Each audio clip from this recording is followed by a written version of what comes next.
तो दोस्तों the Old guard 2, जी हाँ दोस्तों, ये अपकमिंग एक, मैं आपको बता दूं, अपकमिंग एक सुपर हीरो फिल्म रहने वाली है, जो कि नेटफ्लिक्स की तरफ से जो पार्ट 1 देखने को मिला था उसी का सिक्वल में देखने को मिलने वाला है। तो आज की इस वीडियो में इस नए पार्ट के बारे में पूरी जानकारी आपको बताएंगे, इसके pre production, releasing, casting fact, detail update, पूरी जानकारी। तो वीडियो को लाइक कर दे और इसके बारे में हम जानना चालू करते हैं। द ओल्ड गार्ड 2 एक आगामी अमेरिकी सुपरहीरो फिल्म है जिसका निर्देशन विक्टोरिया मोहोनी ने किया है, जिसकी पटकथा ग्रेग रूका ने लिखी है, जो उनकी comic book the Old guard पर आधारित है।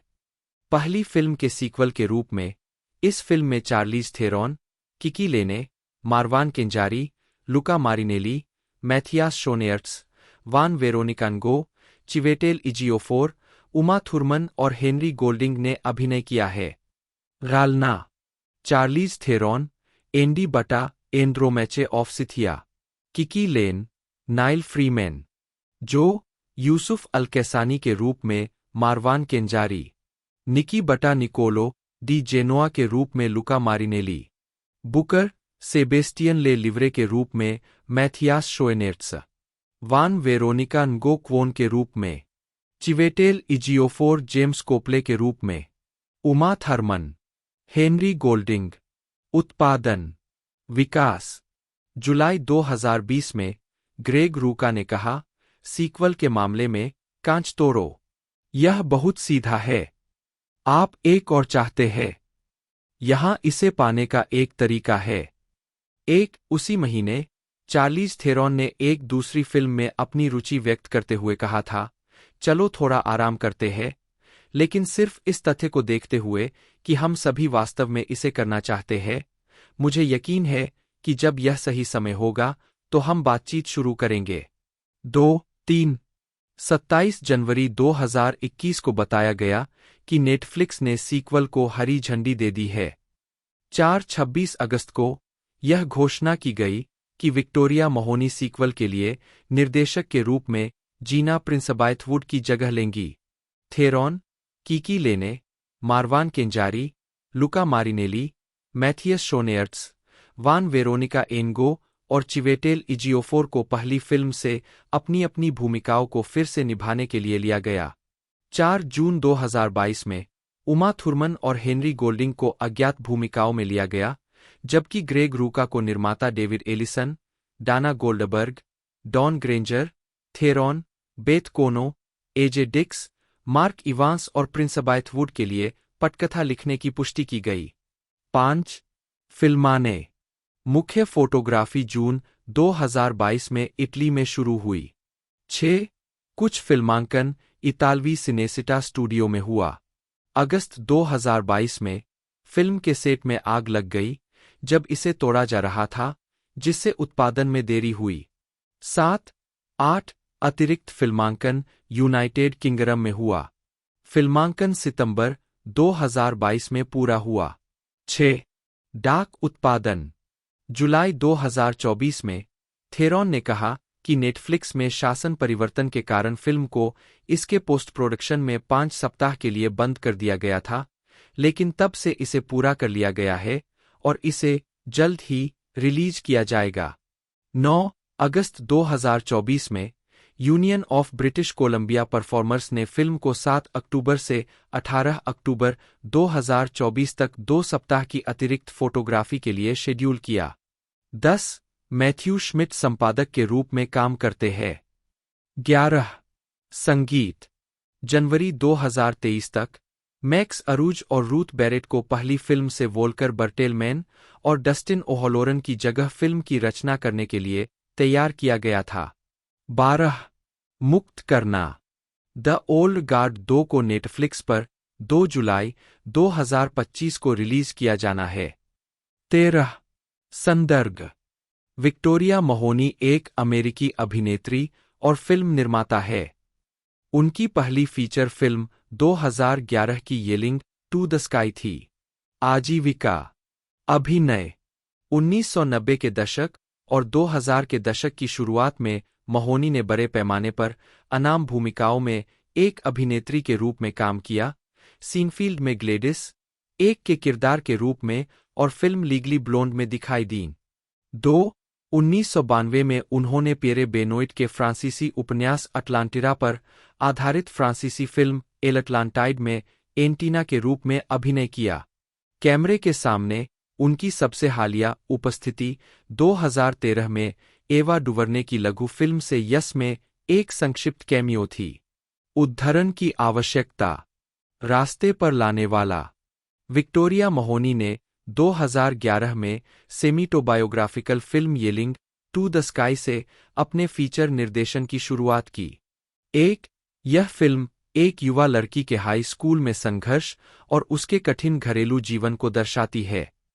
उन्होंने डायरेक्टर्स और स्क्रीनराइटर संडांस इंस्टीट्यूट लैब्स 3 की मदद से स्क्रिप्ट विकसित की और उन्हें ऑरेबैक screenwriting fellow, Annenberg film fellow, Cinereach fellow, Maryland fellow, IFP narrative lab fellow और ट्रिबेका फिल्म फेलो के खिताब से सम्मानित किया गया।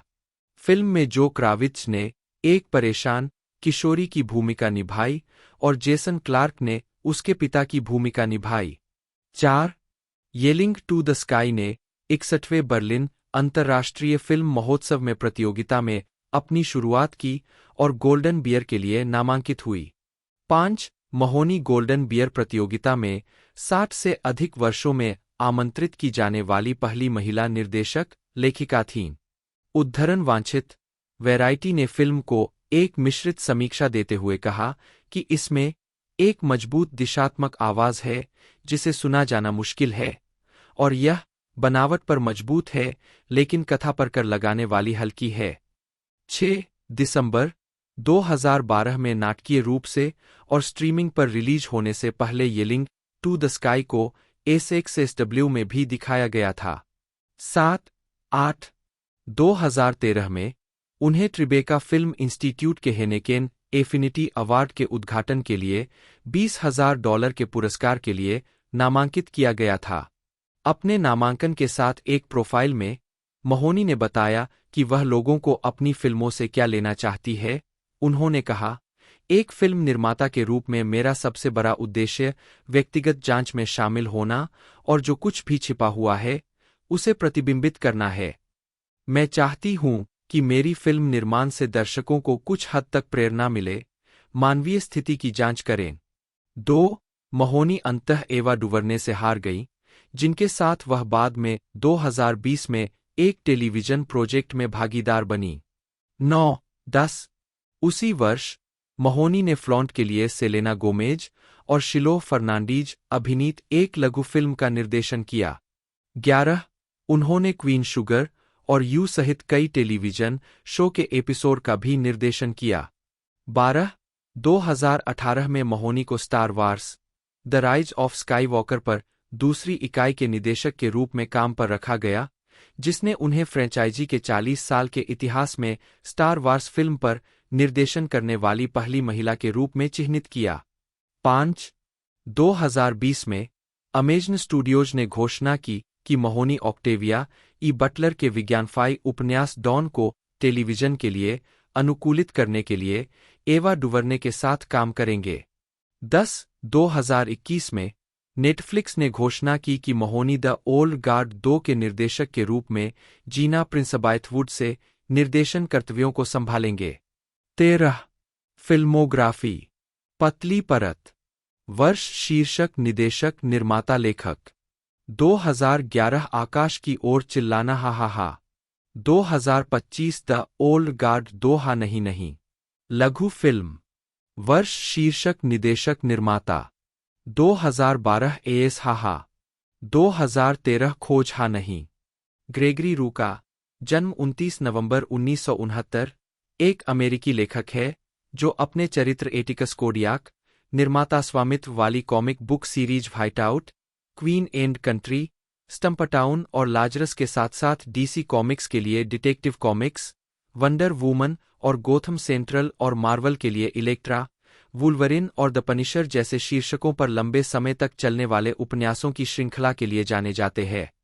उन्होंने डीसी कॉमिक्स की कई लाइन वाइड और इंटरटाइटल क्रॉसओवर के लिए पर्याप्त मात्रा में पूरक सामग्री लिखी है, जिसमें No Man's Land, Infinite Crisis और न्यू क्रिप्टन शामिल है। रुक्का ने 2020 की फिल्म द ओल्ड गार्ड की पटकथा के साथ पटकथा लेखक के रूप में अपनी शुरुआत की, जो इसी नाम की उनकी कॉमिक बुक श्रृंखला पर आधारित है। प्रारंभिक जीवन। ग्रेग रुका का जन्म सैन फ्रांसिस्को में हुआ था और उनका पालनपोषण कैलिफोर्निया के मॉन्टेरी प्रायद्वीप में हुआ था, एक ऐसा क्षेत्र जिसे स्थानीय लोग स्टीनबेक कंट्री के रूप में जानते हैं।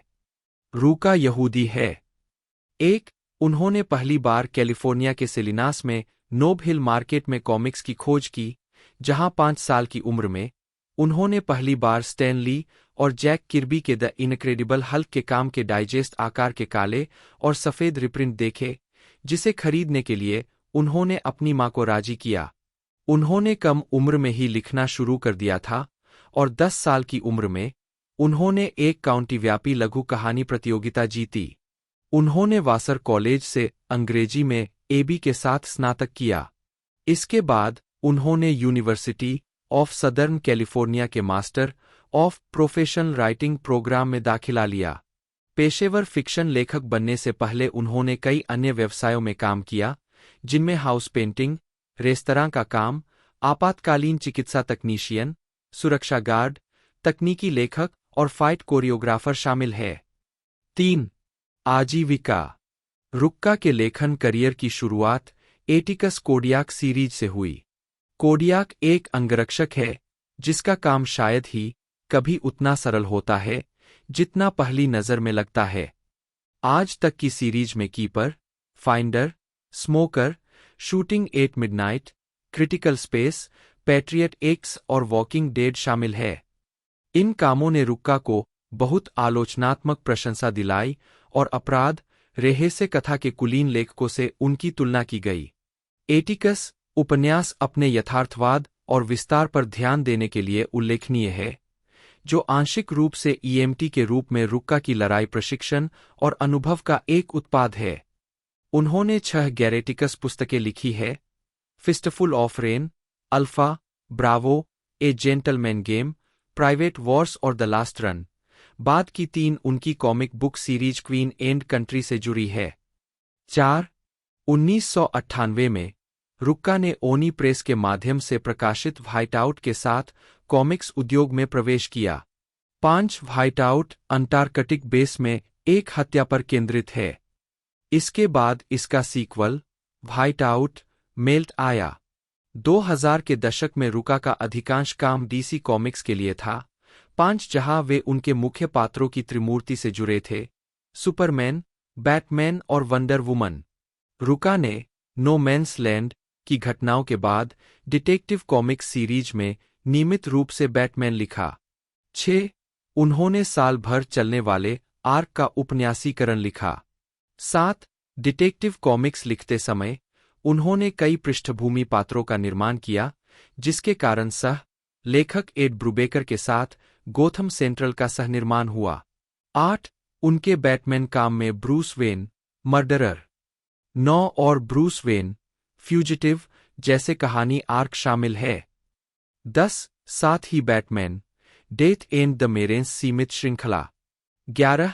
अक्टूबर 2003 से अप्रैल 2006 तक उन्होंने वंडर वुमन लिखी।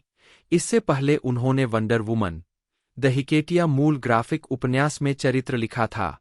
2002 से 2004 तक उन्होंने मार्वल के लिए कुछ काम किया, जिसमें वुल्वरिन के तीसरे खंड की शुरुआत, 12, इलेक्ट्रा और मिनी सीरीज अल्टीमेट डेयरडेविल और इलेक्ट्रा शामिल है। उन्होंने इमेज कॉमिक्स के लिए काम किया है। उनकी सीरीज क्वीन एंड कंट्री का पहला खंड जुलाई 2007 में अंक 32 के साथ समाप्त हुआ। उन्होंने काउंटडाउन टू इन्फिनिट क्राइसिस का सहलेखन किया, जो एक शॉर्ट था और इन्फिनिट क्राइसिस स्टोरी लाइन की आधिकारिक शुरुआत थी, जियोफ जॉन्स और जूड विनिक के साथ। 13. वंडर वुमेन और गोथम सेंट्रल दोनों पर रुक्का का काम 2006 में समाप्त हो गया। हालांकि वे इन्फिनिट क्राइसिस की मुख्य स्टोरी लाइन में शामिल नहीं थे, उन्होंने द ओएमएसी प्रोजेक्ट 5 लिखा था, जो इस घटना की ओर अग्रसर था, जिसमें बैटमैन के अन्य सुपरहीरो के प्रति अविश्वास पर ध्यान केंद्रित किया गया था। इसके कारण चेकमेट का पुनरुद्धार हुआ जो एक संयुक्त राष्ट्र प्राधिकरण था जो साशा बोर्डो सहित सुपरहीरो की देखरेख करता था, जो द ओएमएसी प्रोजेक्ट का एक अभिन्न चरित्र था। वह साप्ताहिक श्रृंखला 52 पर सहलेखक थे, जिसे उन्होंने जोफ जॉन्स, ग्रांट मॉरिसन और मार्क वेड के साथ मिलकर लिखा था। 14 इस सीरीज ने इन्फिनिट क्राइसिस के बाद के साल को वास्तविक समय में चित्रित किया और रुक्का को गोथम सेंट्रल की रेनी मोंटोया पर ध्यान केंद्रित करते हुए देखा। 15 और नई बैटवुमन केट केन का निर्माण करते हुए देखा। 16 रुक्का ने वर्षों में बार बार बैटवुमन चरित्र में वापसी की। 52 सीक्वल द क्राइम बाइबल और फाइनल क्राइसिस रिवीलेशन में कलाकार जेएच विलियम्स 3 के साथ डिटेक्टिव कॉमिक्स में चरित्र में लौटने से पहले, साथ ही कलाकार कुली हैमंड के साथ पुस्तक की दूसरी विशेषता में रेनी मोंटोया को पुनर्जीवित किया। कियांड्रा किकी लेने, जन्म 10 दिसंबर 1991, एक अमेरिकी अभिनेत्री है। 2 वह romantic drama If Beale Street Could Talk 2018, drama Native Son 2019, 3 action superhero film the Old Guard 2020, 4 romantic comedy Coming 2 America 2021, 5 और मनोवैज्ञानिक थ्रिलर डोंट वरी डार्लिंग 2022 में अपनी फिल्मी भूमिकाओं के लिए जानी जाती है।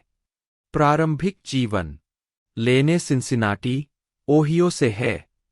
6 उन्होंने 2014 में डेपॉल विश्वविद्यालय के थिएटर स्कूल से अभिनय में बीएफए अर्जित किया।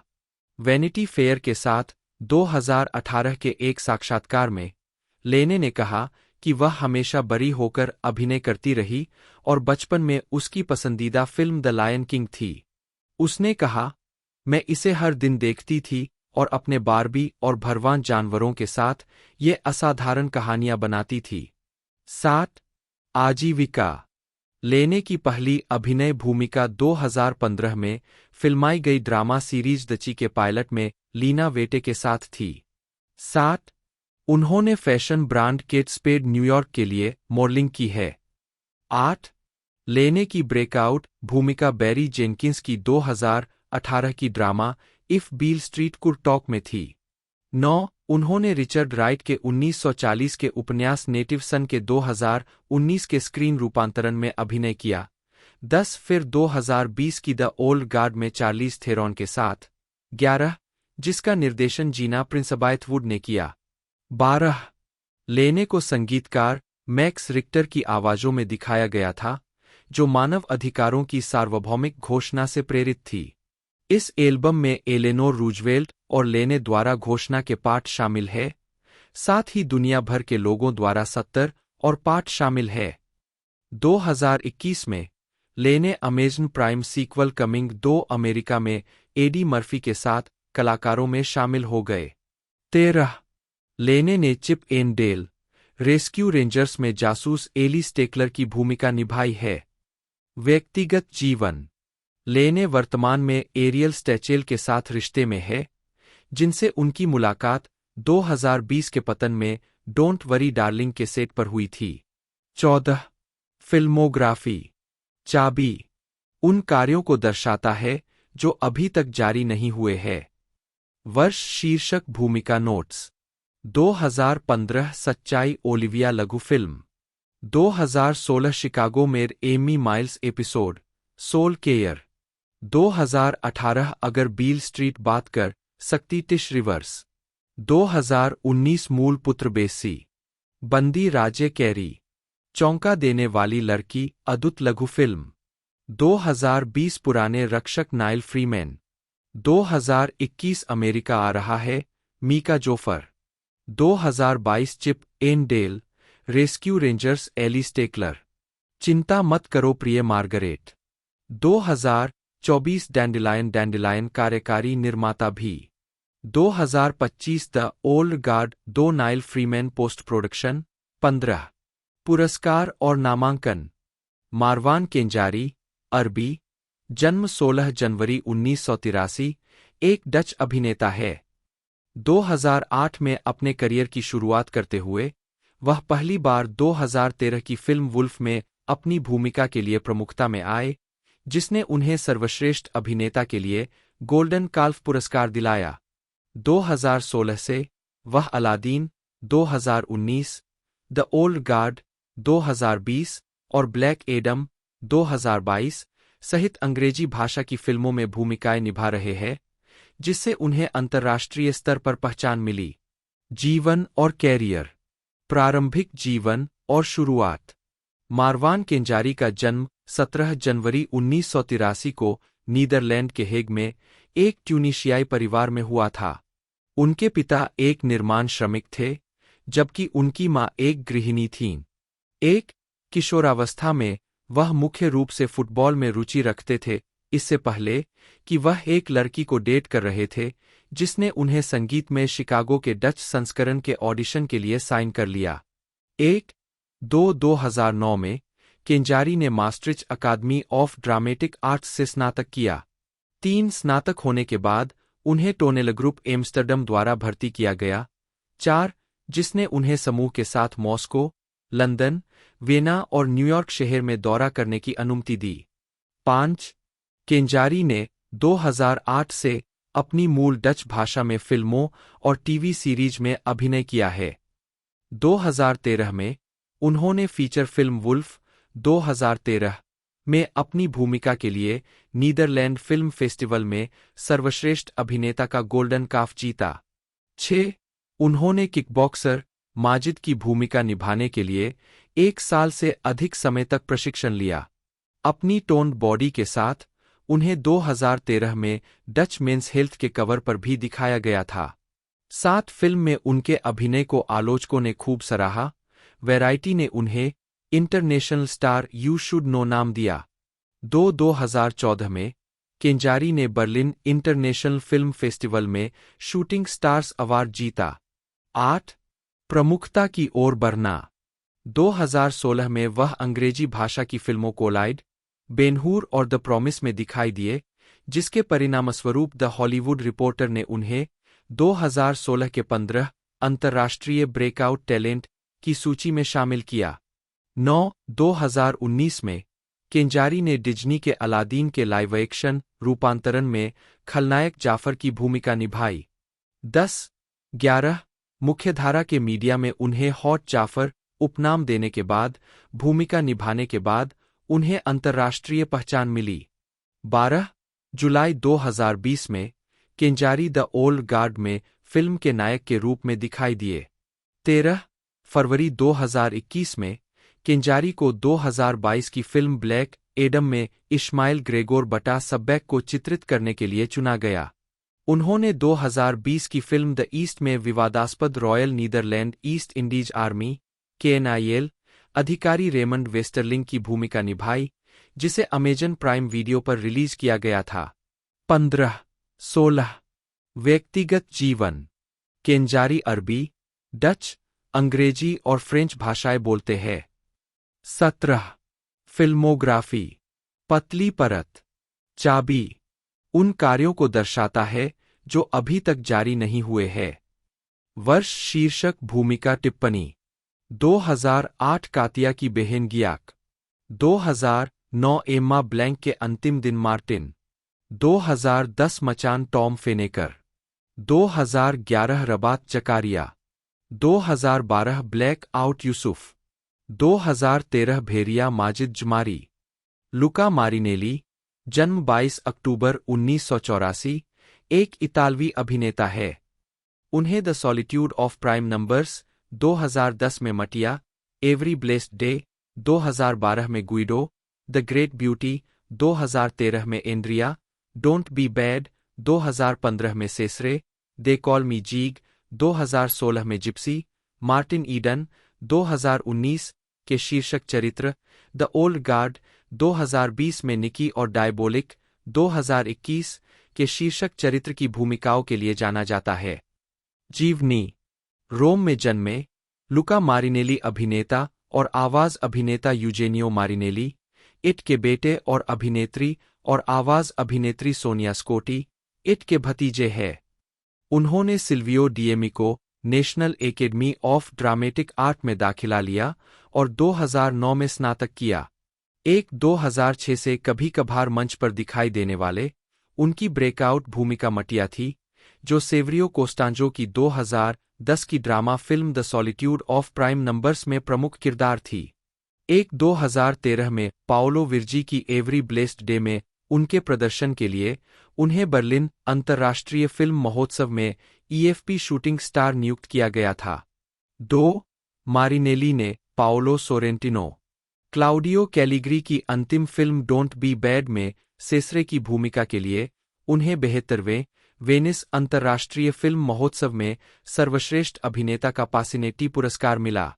2016 में उन्होंने वे कॉल मी जी के लिए सर्वश्रेष्ठ सहायक अभिनेता के लिए नास्त्रो डी अर्जेंटो और डेविड डी डोनाटेलो पुरस्कार जीता, और 2019 में उन्होंने 76वें वेनिस अंतर्राष्ट्रीय फिल्म महोत्सव में टिट्युलर चरित्र मार्टिन ईडन के चित्रण के लिए सर्वश्रेष्ठ अभिनेता का वोल्पी कप जीता। 3. उन्होंने 2018 की टीवी सीरीज ट्रस्ट में प्रतिपक्षी प्रिमो की भूमिका भी निभाई और Netflix film the Old guard में निकी के रूप में अभिनय किया। 2018 में उन्होंने Fabrizio D Andre, Principe Libre में इतालवी गायक गीतकार फेब्रिजियो डी एंड्रे को चित्रित किया।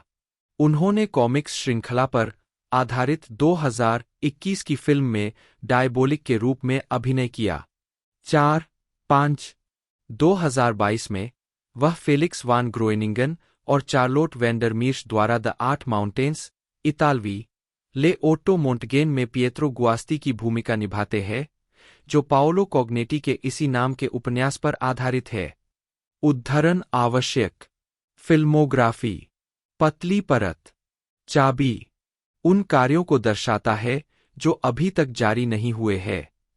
वर्ष शीर्षक भूमिका नोट्स 2010 अभाज्य संख्याओं का एकांत मटिया बालोसिनो, वयस्क 2011 पृथ्वी पर अंतिम मनुष्य रोबर्टा 2012 हर धन्य दिन गुइडो कैसेली नासरत की मरियम यूसुफ टेलीविजन फिल्म नीना फेब्रिजियो लहरें गैब्रिएल 2013 महान सौंदर्य इंद्रिया 2015 दुनिया अंतिम है और नीम है लोरिस बुरा मत बनो सेसरे वे मुझे जी कहते हैं फेबियो 2016 एक खतरनाक भाग्य Mickey Miranda television film slam Valerio 2017 वहा एक प्रकाश है पाओलो डर संकोच इत्यादि को त्याग दो एटोर इंद्रधनुष एक निजी मामला Milton 2018 Fabrizio De Andre Principe Libero Fabrizio De Andre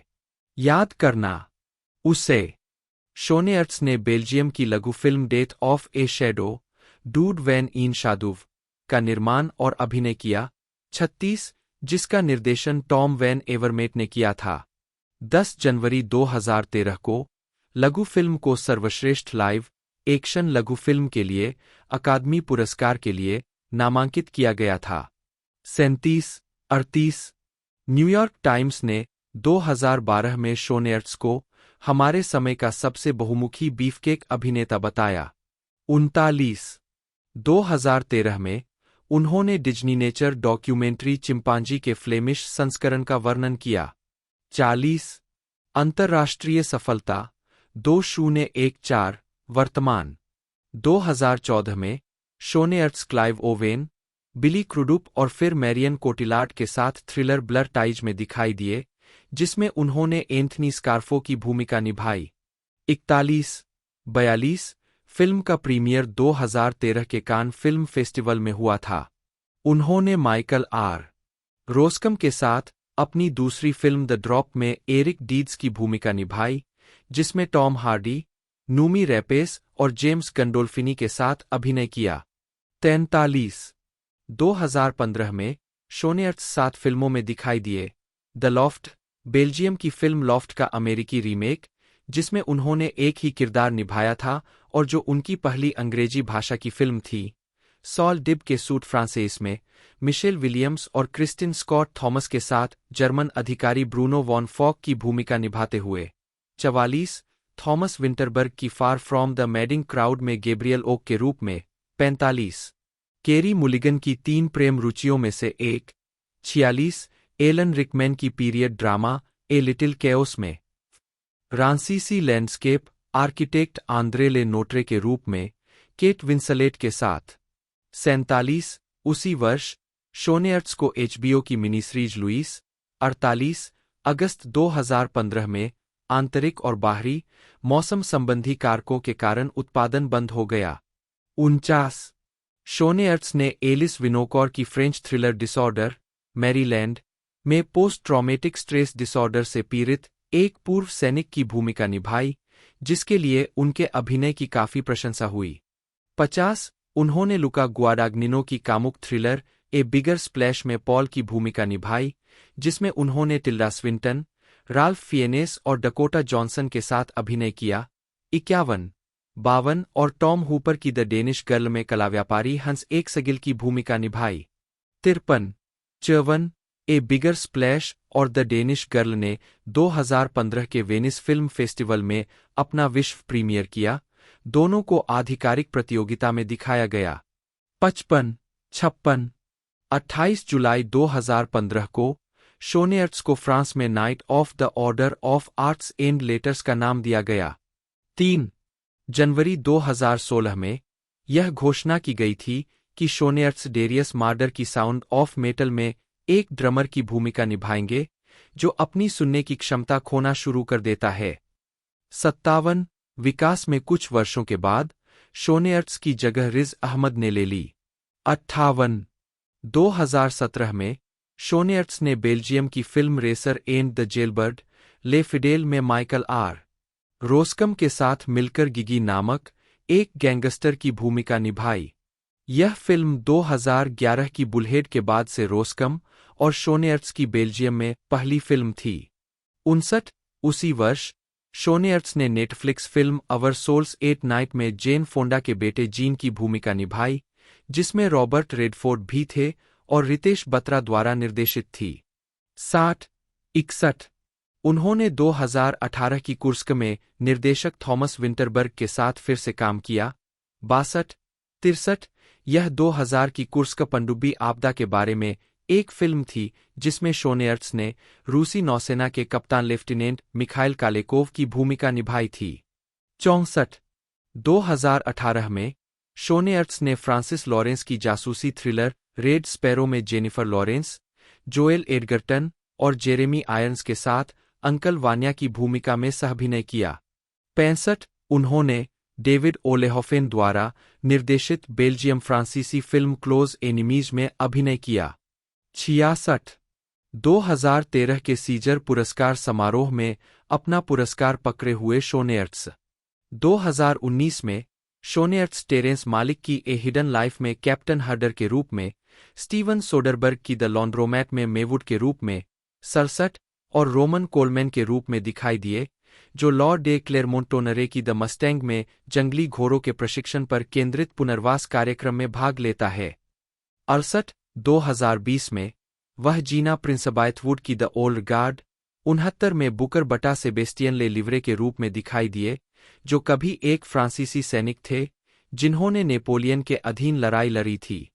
2021 में शोनेयर्ट्स ने जेरेमी ग्यूज के ब्रदर्स बाय ब्लर 70 में पीटर फ्लर के रूप में और Flemish TV anthology lockdown 71 episode जूर में जुर्गन के रूप में अभिनय किया।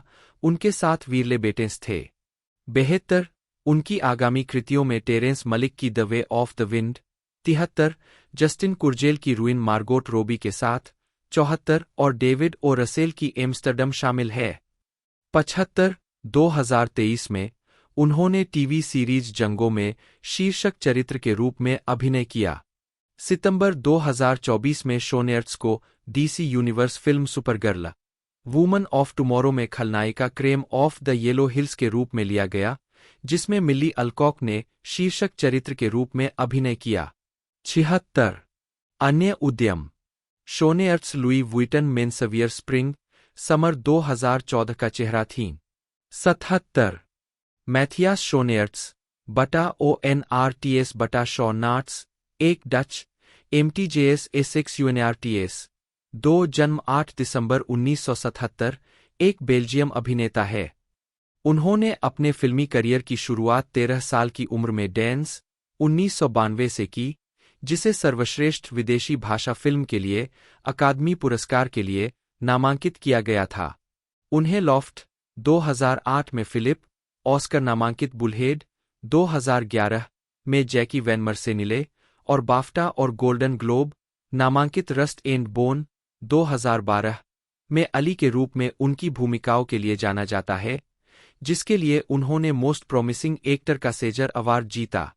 उन्होंने द ड्रॉप 2014 में एरिक डीड्स, स्वीट फ्रैंकाइज 2015 में Bruno von Falk, Far from the Madding Crowd 2015 में Gabriel Oak, The Danish Girl 2015 में हैस एक्सगिल और रेड स्पैरो 2018 में अंकल वान्या की भूमिका निभाई। शोनेयर्ट्स को डिसऑर्डर 2015 में पीटीएसडी से पीड़ित एक पूर्व सैनिक के चित्रण और द मस्टैंग 2019 में एक जंगली घोड़े को प्रशिक्षित करने वाले कैदी के रूप में उनके प्रदर्शन के लिए आलोचकों की प्रशंसा मिली। 2015 में उन्हें फ्रांस में night of the order of arts and letters का नाम दिया गया। 3. प्रारंभिक जीवन। शोनेयर्ट्स का जन्म बेल्जियम के डच भाषी क्षेत्र एंटवर्प, फ्लैंडर्स में हुआ था।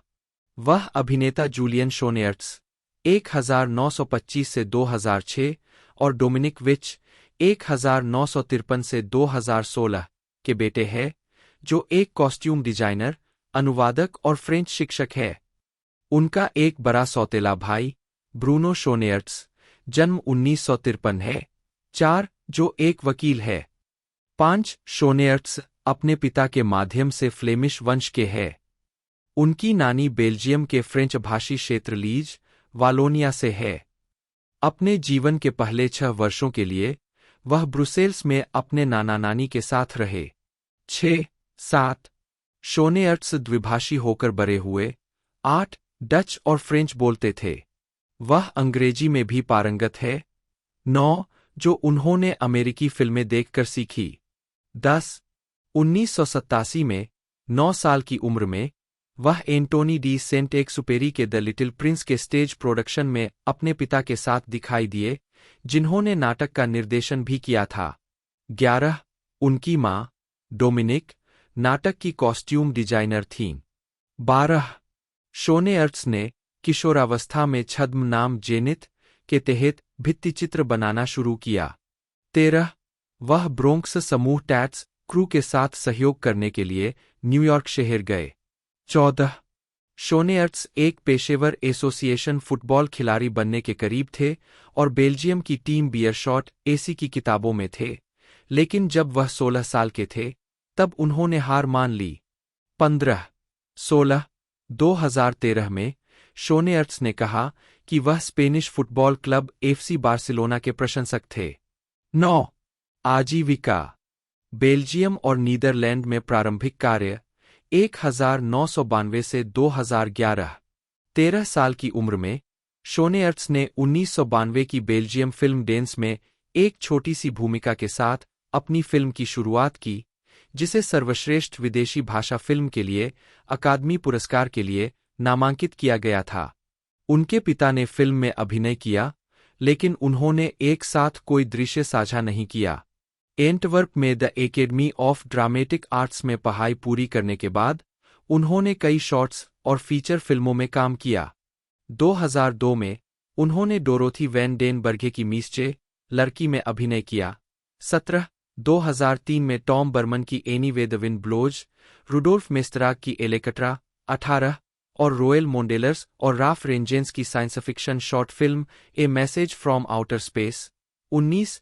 जिसे शोनेयर्ट्स ने 2004 में प्रोड्यूस भी किया था। 2003 में शोनेयर्ट्स को यूरोपीय फिल्म प्रमोशन द्वारा यूरोप के शूटिंग स्टार्स में से एक नामित किया गया था। 20. 2006 में शोनेयर्ट्स ने हिल्डे वान मीघेम की लव बिलोंग्स टू एवरीवन में डेनिस की भूमिका निभाई।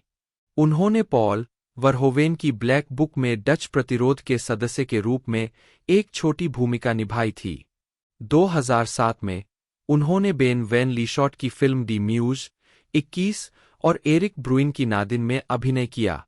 2008 में उन्होंने पीटर वैन हीस की हॉरर फिल्म लेफ्ट बैंक में बॉब की भूमिका निभाई और सबसे उल्लेखनीय रूप से एरिक वैन लोय की लॉफ्ट में फिलिप की भूमिका निभाई, जो बेल्जियम बॉक्स ऑफिस पर सबसे सफल फ्लेमिश फिल्म बन गई, जिसने 7,075,161 से अधिक की कमाई की। 22-23 उसी वर्ष शोनेयर्ट्स ने mini series the Emperor of Taste De Smaak Van De Keyser में अभिनय किया, जिसमें उन्होंने द्वितीय विश्व युद्ध में एक बेल्जियम सैनिक की भूमिका निभाई। 24-2009 में उन्होंने डोरोथी वान डेनबर्गे की माई क्वीन कारो में अभिनय किया, जिसमें उन्होंने 1970 के दशक के एम्स्टर्डम में हिप्पी रेवेन की भूमिका निभाई। 25-2010 में उन्होंने एलेक्स स्टॉकमैन की टेक्नो थ्रिलर पल्सर में मुख्य भूमिका निभाई और फ्रैंक रिचर्ड की ला म्यूटे द पैक में एक कैमियो किया। 2011 में शोनेयर्ट्स ने डच फिल्मों द गैंग ऑफ ओस डी बेंडे वैन ओस 26 और द प्रेसिडेंट डी प्रेसिडेंट 27 में अभिनय किया। सफलता बुलहेड और रस्ट एंड बोन 2011 से 2013। 2011 में शोनेयर्ट्स ने Michael are.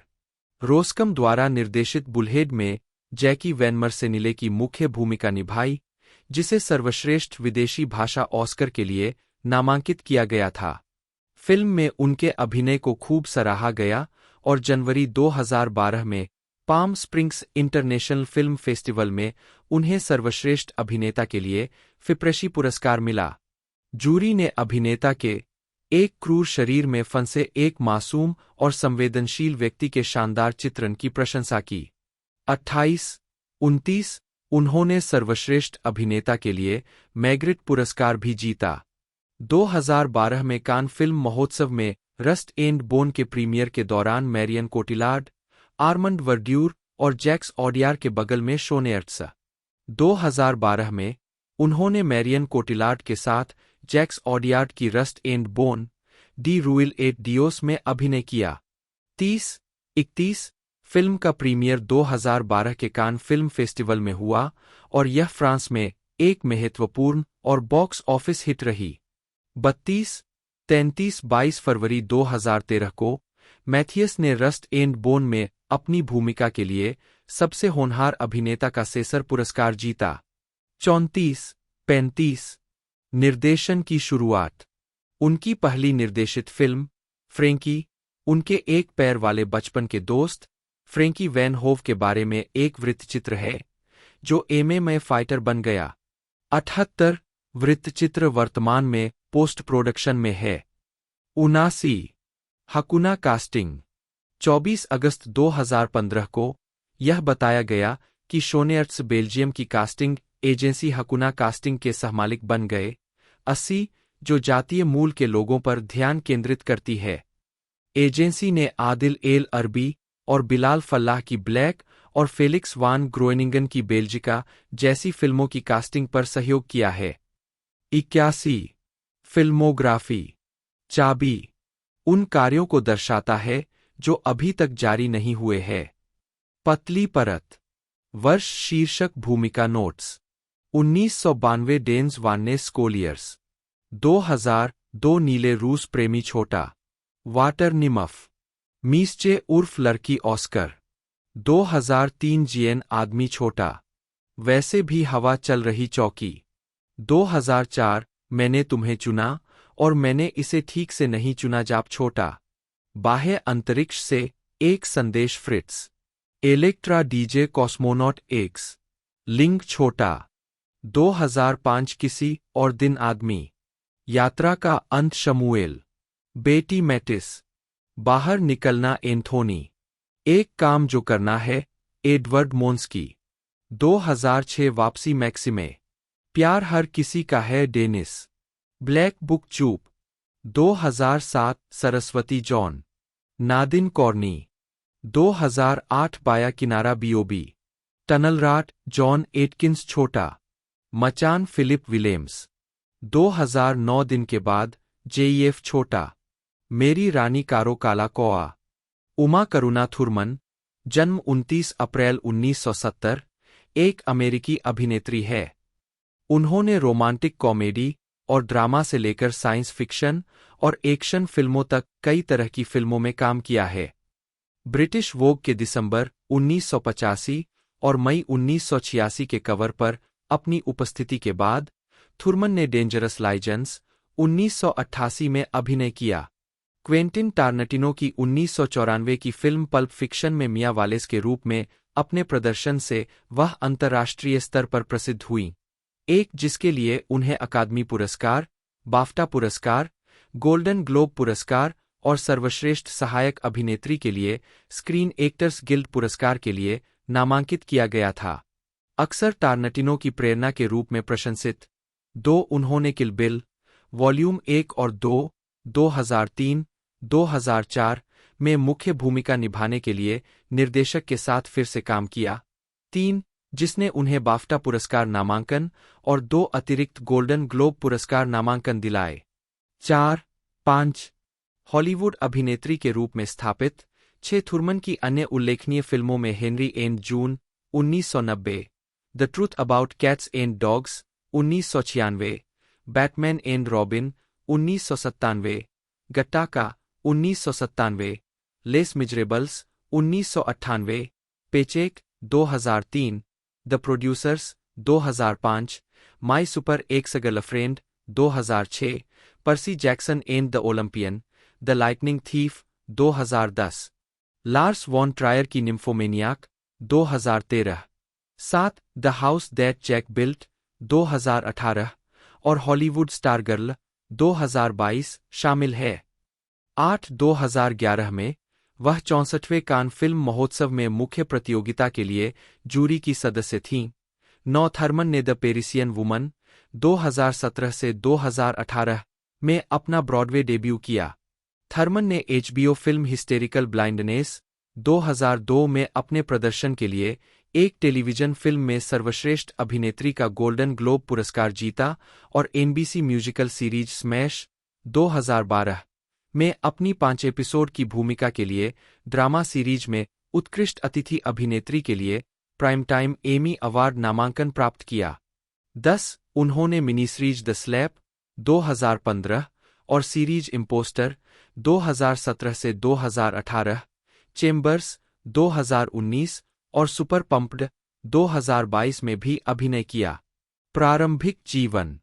Uma Karuna Thurman का जन्म 29 अप्रैल 1970 को बोस्टन, मैसाचुसेट्स में हुआ था। उनके पिता रॉबर्ट थुरमन इंडो-तिब्बती बौद्ध अध्ययन के प्रोफेसर और एक लेखक हैं। 12 जो 3 साल तक एक बौद्ध भिक्षु के रूप में रहे। उनकी मां नेना वॉन श्लेब्रुग, एक हाई फैशन मॉडल, का जन्म मेक्सिको सिटी में एक जर्मन रईस और एक स्वीडिश मॉडल बिर्गिट होल्मक्विस्ट के यहाँ हुआ था। 13 थुरमन का पालन पोषण बौद्ध धर्म में हुआ और उन्होंने भारत के उत्तराखंड के अल्मोड़ा में कुल मिलाकर लगभग 2 साल बिताए। 14-15 वह ज्यादातर एमहर्स्ट, मैसाचुसेट्स में पली बड़ी, जहां वह Amherst regional junior high school गई, फिर वुडस्टॉक, न्यूयॉर्क चली गई। उसके 3 भाई हैं, गैंडेन बी 1967, डेचेन कार्ल बी 1973, 16 और मिपम बी 1978 और ताया बी 1961 नाम की एक सौतेली बहन जो उसके पिता की पिछली शादी से थी। थुरमन के पहले चचेरे भाई स्वीडिश फुटबॉल खिलाड़ी मैक्स वॉन श्लेब्रुग है। 17 2004 की जीवनी में उनका वर्णन एक अजीब और अंतर्मुखी लड़की के रूप में किया गया है, जिसे उसके रूप और असामान्य नाम, कभी कभी उसके जन्म के नाम के बजाय उमा करेन नाम का उपयोग करते हुए, के लिए चिढ़ाया जाता था। 18 जब थर्मन 10 साल की थी, तो एक दोस्त की मां ने नाक की सर्जरी का सुझाव दिया। 14 एक बच्चे के रूप में वह बॉडी डिस्मॉर्फिक डिसऑर्डर से पीड़ित थी। 19 उन्होंने एमहर्स्ट पब्लिक स्कूल में पढ़ाई की, जहां 8वीं कक्षा में उन्हें अभिनय के प्रति अपने प्यार का पता चला। 14 साल की उम्र में वह मैसाचुसेट्स के एक प्रारंभिक school Northfield Mount Hermon School में गईं, जहां प्रतिभा स्काउट्स ने द क्रूसिबल के एक प्रोडक्शन में एबिगेल के रूप में उनके प्रदर्शन को देखा। 20 और उन्हें पेशेवर रूप से अभिनय करने का मौका दिया। आजीविका। मॉडलिंग और अभिनय की शुरुआत 1985 से 1989। थर्मन ने अपने करियर की शुरुआत 15 साल की उम्र में एक फैशन मॉडल के रूप में की। 22 और एजेंसी क्लिक मॉडल्स के साथ अनुबंध किया। उनके शुरुआती मॉडलिंग क्रेडिट में ग्लैमर और ब्रिटिश वोग के दिसंबर 1985 और मई 1986 के कवर शामिल थे। 23 उन्होंने अपने फिल्मी करियर की शुरुआत टीन थ्रिलर किस डैडी गुडनाइट से की, जो 1987 में रिलीज हुई थी। थर्मन को बाद में 1988 की 3 फिल्मों Johnny be good, the adventures of Baron Munchausen और सबसे खास तौर पर डेंजरस लाइजेंस में कास्ट किया गया। कॉमेडी जॉनी बी गुड में उन्होंने एक शीर्ष हाई स्कूल क्वार्टरबैक संभावना की प्रेमिका की भूमिका निभाई और द एडवेंचर्स ऑफ बैरन मुंचौसेन में उन्होंने देवी वीनस के रूप में एक संक्षिप्त उपस्थिति दर्ज की। ऑस्कर विजेता ड्रामा डेंजरस लाइजेंस में ग्लेन क्लोज और जॉन माल्कोविच के सहकलाकार थर्मन ने एक भोली किशोरी की भूमिका निभाई जिसे एक चालाक आदमी द्वारा बहकाया जाता है। यह चित्र एक आर्ट हाउस सफलता थी और आलोचकों और दर्शकों से थर्मन की मान्यता प्राप्त हुई। 24-25 फिल्म समीक्षक रोजर एबर्ट ने उन्हें अपनी मुश्किल महत्वपूर्ण भूमिका में अच्छी तरह से कास्ट पाया। 26 उस समय अपनी उपस्थिति के बारे में असुरक्षित, उसने लगभग 1 साल लंदन में बिताया जिसके दौरान वह अक्सर ढीले कपड़े पहनती थी। 23 माल्कोविच ने उसके बारे में कहा, उसमें कुछ भी चंचल किशोरी जैसा नहीं है, मैं उस उम्र में उसके जैसा किसी से नहीं मिला।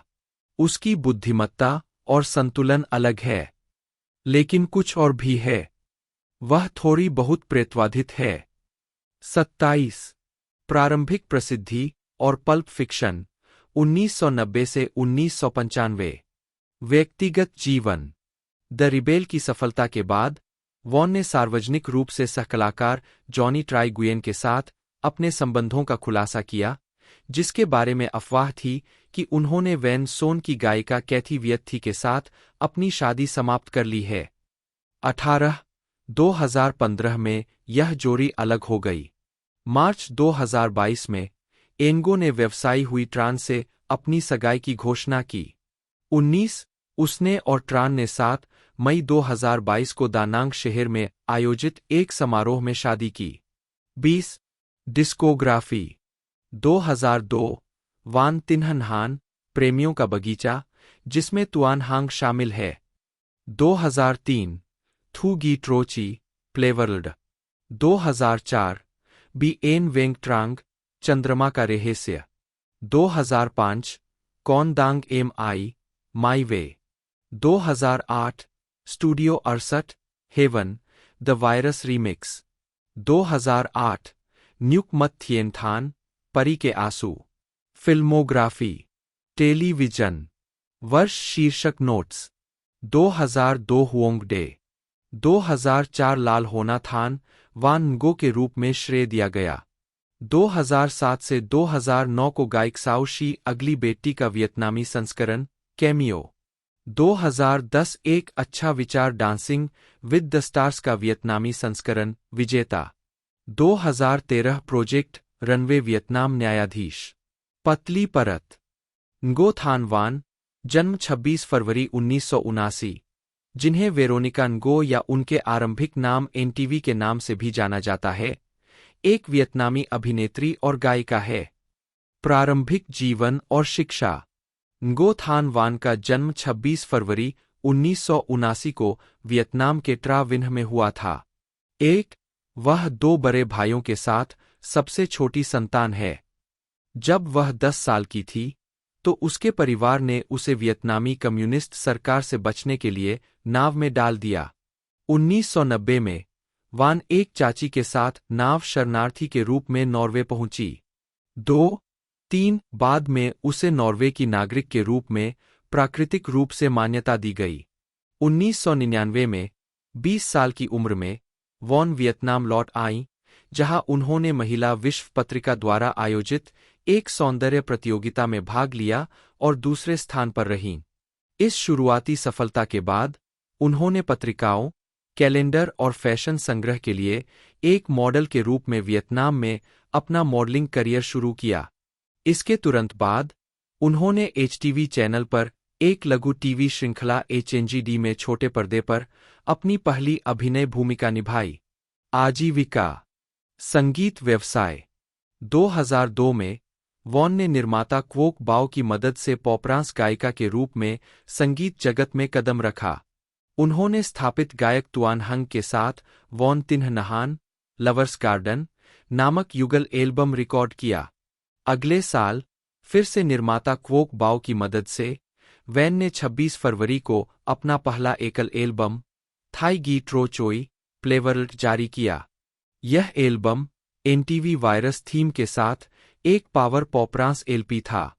एल्बम के लिए 2 संगीत वीडियो फिल्माए गए, थाई गी ट्रो चोई और नगाए तुई सांग, जेटीएल के ए बेटर डे का एक कवर संस्करण जिसे जैकी चेन ने निर्देशित किया था।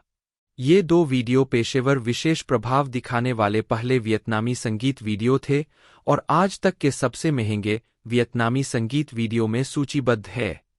2004 में वैन ने 15 मार्च को अपना दूसरा एल्बम बी एन वेंग ट्रांग मिस्ट्री ऑफ द मून जारी किया, जिसमें चंद्रमा की थीम थी। इस एल्बम से 3 वीडियो जारी किए गए थे, बी एन वीएनजी टीआरएनजी चीयर लीडर थीम वाला वू एन एन टीएम काओ रीच फॉर द स्काई और गाथागीत खी नाओ एम बुएन जब भी मैं उदास हूं, जिसे बाद में एमटीएनजीसी मिंग सहित कई कलाकारों द्वारा कवर किया गया था। थुएन और थान थाओ। 5 सितंबर 2005 को वॉन ने अपना तीसरा album cone Dong am the my way release किया। इस एल्बम का निर्माण वॉन ने खुद किया था और इसमें द ड्रीम्स नामक निर्माताओं के एक समूह के साथ सहयोग दिखाया गया था। 4 माई वे में वैकल्पिक रॉक से लेकर पॉप, आर&बी और हिप हॉप तक कई शैलियां शामिल थीं। उन्होंने प्रसिद्ध ट्रन्ह कोंग सोन गीत क्वोन्ह हंग का रीमिक्स किया। 2006 की शरद ऋतु में अमेरिका में 2 महीने के ब्रेक के बाद वॉन वियतनाम लौट आई और अपना चौथा एल्बम रिकॉर्ड करना शुरू कर दिया, जिसके बारे में उन्होंने वादा किया था कि यह एक डांस एंथम रिकॉर्ड होगा। अक्टूबर 2006 में वॉन ने अपने नए गानों में से एक I want stop loving you का प्रीमियर किया, जो क्वोक बाओ के साथ एक नया सहयोग था, जो वीटीवी पर 21वीं सेंचुरी वूमन के अंतिम एपिसोड में था।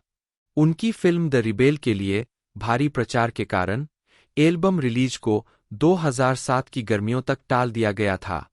मई 2007 में वॉन ने घोषणा की कि चौथे एल्बम का शीर्षक स्टूडियो 68 होगा और दावा किया कि 68 उनका लकी नंबर है।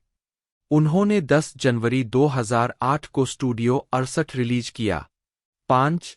2006 में वैन ने एक विदेशी वियतनामी संगीत उत्पादन कंपनी वैन सोन एंटरटेनमेंट द्वारा निर्मित लंबे समय से चल रहे संगीत और कॉमेडी शो वैन सोन में दिखाई देने के लिए एक अनुबंध पर हस्ताक्षर किए। तब से वह आज तक हर वैन सोन डीवीडी रिलीज में दिखाई दी है। 2008 के पहले महीनों के दौरान वॉन ने अपने अगले एल्बम एनसीएमटी थीन टीएचएन एंजेल के आंसू पर काम करना शुरू कर दिया, जबकि स्टूडियो 68 को मासिक एल्बम वांग पुरस्कार में सर्वाधिक रचनात्मक एल्बम से सम्मानित किया गया। अभिनय कैरियर। 2004 में वॉन ने रूज में अपनी पहली अंतर्राष्ट्रीय उपस्थिति दर्ज की, जो एजेडेन टेलीविजन पर प्रसारित होने वाली 13 भाग की देर रात की टेलीविजन सीरीज थी। 7 रूज का निर्माण एमटीवी एशिया और मीडियाकॉर्प सिंगापुर द्वारा किया गया था और इसे एशिया और ऑस्ट्रेलिया में व्यापक रूप से प्रसारित किया गया था। उद्धरण वांछित वर्ष के शेष समय में एनजीओ पूरे एशिया में रूज के प्रचार अभियान और अपने तीसरे एल्बम की रिकॉर्डिंग में व्यस्त थी। उन्हें एमटीवी एशिया वेबसाइट पर रूज में पसंदीदा अभिनेत्री के रूप में चुना गया था। 7 अपने एल्बम माई वे के रिलीज होने के बाद वॉन ने अभिनय जारी रखा, जिसमें रिंगोले द्वारा निर्देशित साइगॉन लव स्टोरी, दाओ दुईफुक द्वारा निर्देशित 2 इन 1 और चार्ली गुयेन द्वारा निर्देशित द रिबेल जैसी कई फिल्मों में प्रमुख भूमिकाएं निभाईं, जिसमें जॉनी त्री गुयेन थे, जो उस समय वियतनाम की सबसे अधिक कमाई करने वाली फिल्म बन गई। 8 वॉन के प्रदर्शन की आलोचकों और जनता दोनों ने बहुत प्रशंसा की।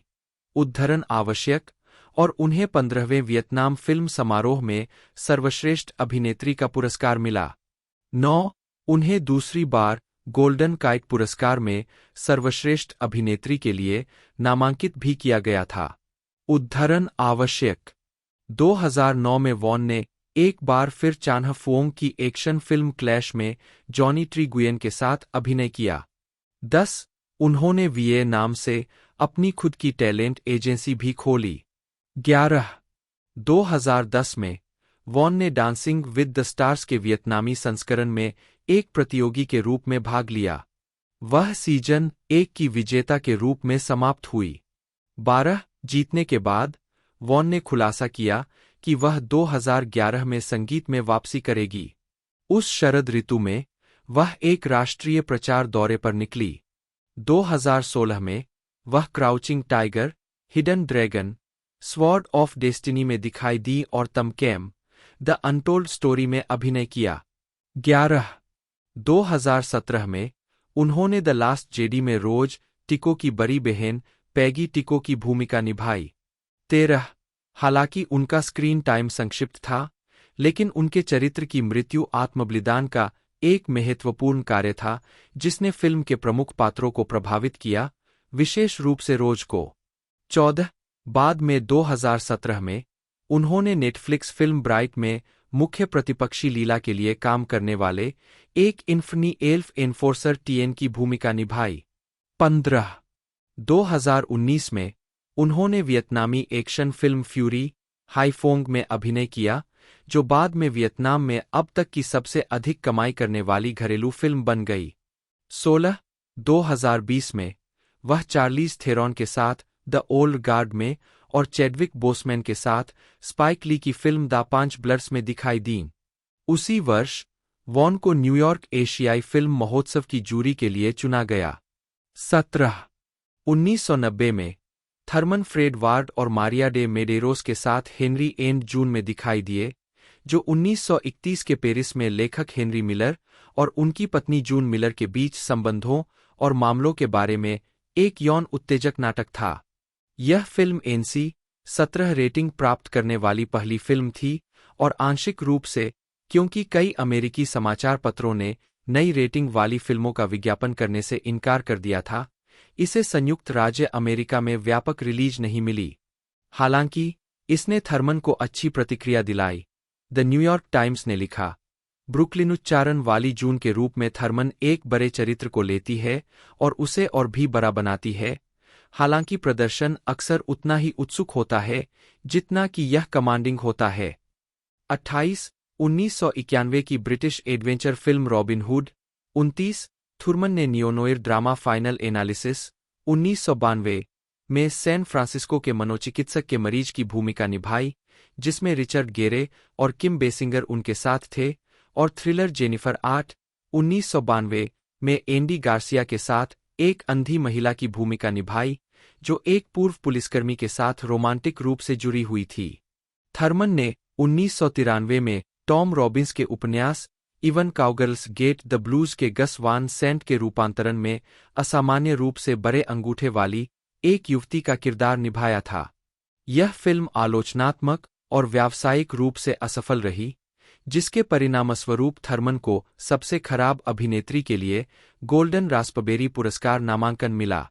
वाशिंगटन पोस्ट ने उनके अभिनय को उथला बताया और टिप्पणी की, थर्मन का अजीबोगरीब निष्क्रिय चरित्र चित्रण उनके कृत्रिम अंगूठों को खींचने और दिखाने से ज्यादा गहरा नहीं है।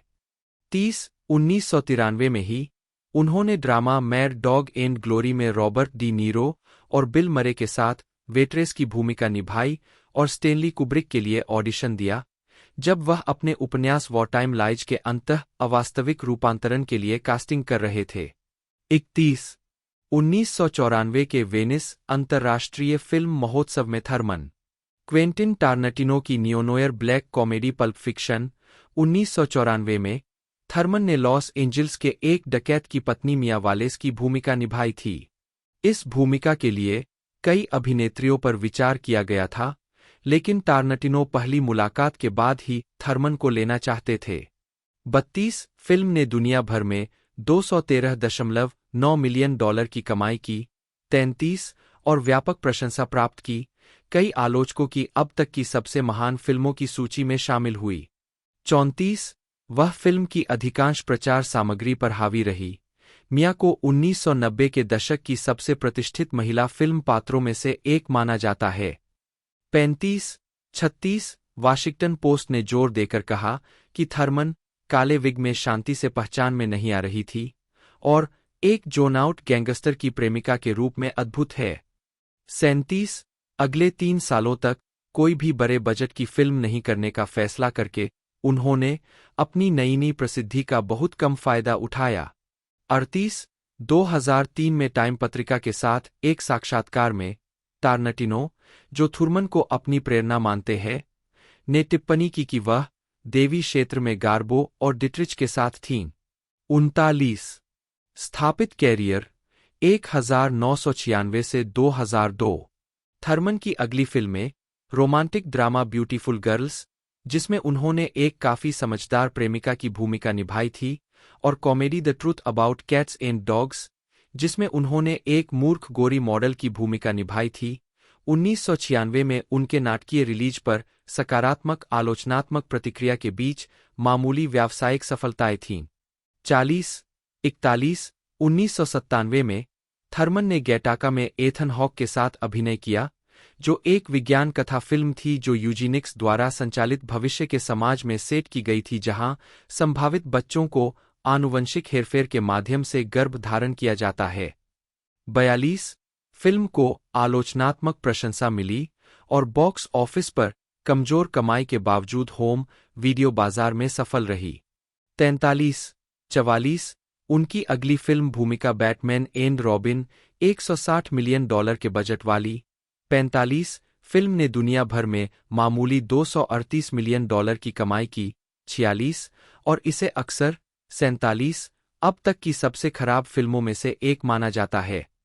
48 हालांकि थर्मन के प्रदर्शन को फिल्म की रिलीज पर काफी हद तक हाईलाइट किया गया था, ह्यूस्टन क्रॉनिकल ने टिप्पणी की कि थर्मन कभी कभी जेसिका रैबिट के माध्यम से मे वेस्ट की भूमिका निभाती दिखती है। 50 और इसी तरह की तुलना द न्यूयॉर्क टाइम्स द्वारा की गई थी। मे वेस्ट की तरह वह एक ड्रैग क्वीन की पलक झपकाने वाली नारीत्व के साथ सच्ची स्त्रीत्व को मिलाती है। 51 उन्होंने सर्वश्रेष्ठ विज्ञानफाई अभिनेत्री के लिए ब्लॉकबस्टर एंटरटेनमेंट अवार्ड प्राप्त किया और उन्हें किड्स चॉइस अवार्ड्स में पसंदीदा मूवी अभिनेत्री के लिए भी नामित किया गया। थर्मन ने लेस मिजरेबल्स में फैंटाइन की भूमिका निभाई, जो 1998 में बिल अगस्त द्वारा निर्देशित विक्टर ह्यूगो के इसी नाम के उपन्यास का फिल्मी संस्करण था। रॉटन टोमाटोज के अनुसार इस फिल्म को क्लासिक उपन्यास। थुरमन ने क्वेंटिन टारनटिनो के साथ 2 भाग की मार्शल आर्ट एक्शन फिल्म किल बिल 2003 से 2004 के लिए फिर से काम किया, जिसमें उन्होंने हत्यारे बीट्रिक्स किडो की भूमिका निभाई, जो अपने पूर्व प्रेमी से बदला लेना चाहती है। टारनटिनो ने यह हिस्सा विशेष रूप से उनके लिए लिखा था। उन्होंने फिल्म लिखते समय थर्मन को अपनी प्रेरणा के रूप में उद्धृत किया और उन्हें चरित्र के लिए संयुक्त श्रेय दिया, जिसे दोनों ने पल्प फिक्शन के सेट पर खून से लथपथ दुल्हन की एकमात्र छवि से कल्पना की थी। भूमिका के लिए थर्मन की मुख्य प्रेरणा कॉफी का शीर्षक चरित्र पाम ग्रियर द्वारा अभिनीत और ग्लोरिया से ग्लोरिया स्वेंसन का चरित्र जेना रोलेंस द्वारा अभिनीत था। उसने कहा कि वे दोनों केवल 2 महिलाएं हैं जिन्हें मैंने कभी हथियार पकड़े हुए सही मायने में महिला होते देखा है। यह भूमिका भी उनकी सबसे अधिक मांग वाली थी और उन्होंने मार्शल आर्ट, तलवारबाजी और जापानी भाषा सीखने में 3 महीने बिताए। 62 किल बिल को मूल रूप से एक फिल्म के रूप में रिलीज किया जाना था, हालांकि इसके लंबे समय तक चलने के कारण इसे अंततः 2 भागों में रिलीज किया गया। 63 दोनों संस्करणों ने आलोचकों और दर्शकों के साथ उच्च स्कोर किया, जिसके बाद एक पंथ का विकास हुआ। रोलिंग स्टोन ने थर्मन की तुलना 1940 के दशक के हॉलीवुड मेलोड्रामा से बदला लेने वाले देवदूत से की। 64 उन्हें दोनों प्रविष्टियों के लिए 2 गोल्डन ग्लोब्स के लिए नामांकित किया गया था, साथ ही सर्वश्रेष्ठ महिला प्रदर्शन के लिए 3 MTV मूवी अवार्ड्स और सर्वश्रेष्ठ फाइट के लिए 2। 2005 तक थर्मन ने प्रति फिल्म $12.5 मिलियन की मांग की थी। 65 बच्चों की film the naked brothers band the movie के अलावा, जिसमें थर्मन ने कैमियो किया था, 2005 में उनकी 3 अन्य प्रमुख फिल्में रिलीज हुई।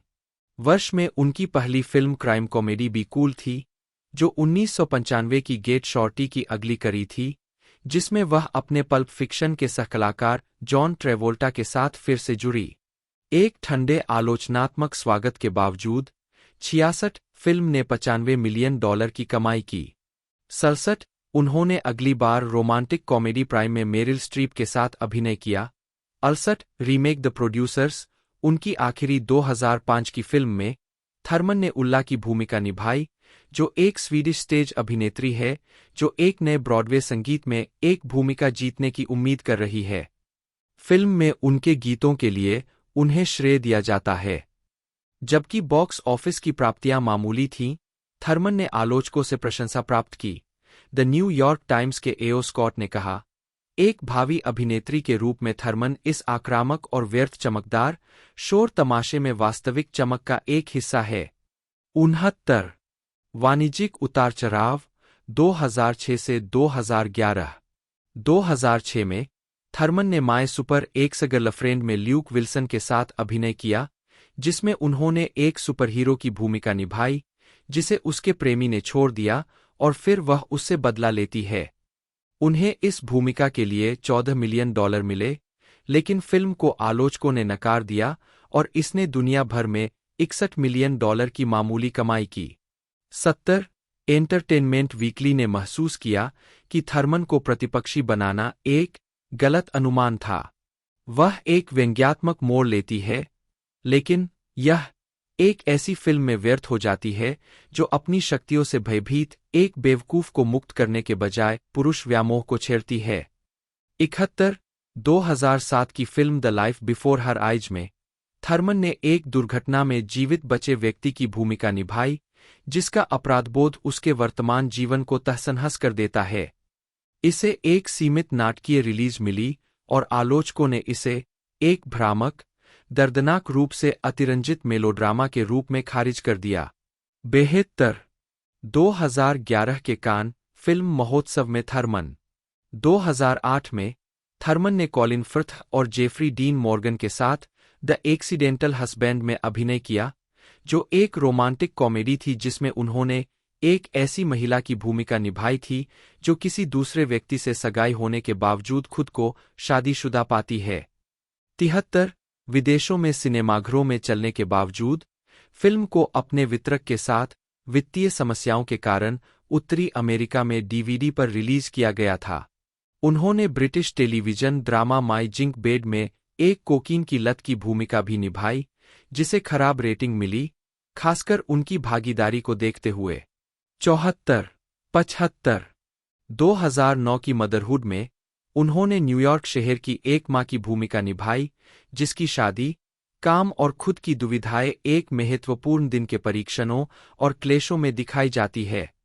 मैंने वास्तव में पहले कभी यथार्थवादी मां की भूमिका नहीं निभाई है, उसने कहा।